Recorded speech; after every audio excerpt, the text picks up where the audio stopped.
Grabe talaga ang dalawang mag-love team na ito, no? Si Kalingap Edo at Beyonce. So, may malaking sponsor going Japan, di umano itong dalawang ito. So, yun yung ba, no? So, bago natin pagpatuloy ang ating facts for today's video ay kung bago ka pa lang sa aking channel, please subscribe po, like, and pakit na rin po natin guys ang notification bell upang ma-update po tayo tuwing ako pinag-upload patungkol sa Team Kalingap. And please support po natin ang buong Team Kalingap, lalong-lalo na po kila Kalingap Rab at Kuya Bag.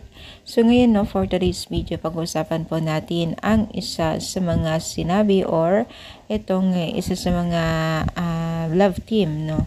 So itong dalawang ito ay kitang-kita na talaga at talagang napakalayo na po ang mga sponsor at mga tagahanga po nila. At ang isa pa sa mga nakita po natin ay sobrang dami po ang taga-supporters nila ngayon at ang ganda na po.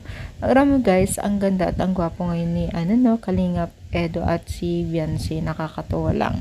Sobrang dami na po ang nag-aabang po sa kanila kasi habang tumatagal na enhance po ang kanilang pagiging isang love team at talagang napakaalaga po ni Kalingap Edo kay Beyonce, kaya naman po hindi talaga malayo na magkaroon sila ng maraming sponsor or taga-supporters po.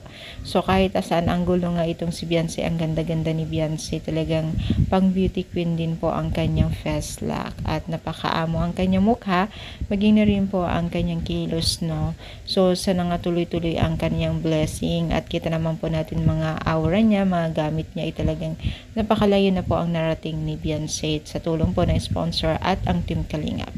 So ano masasabi ninyo, i-comment lang dito sa baba at palike po ating video. Thank you and God bless all guys.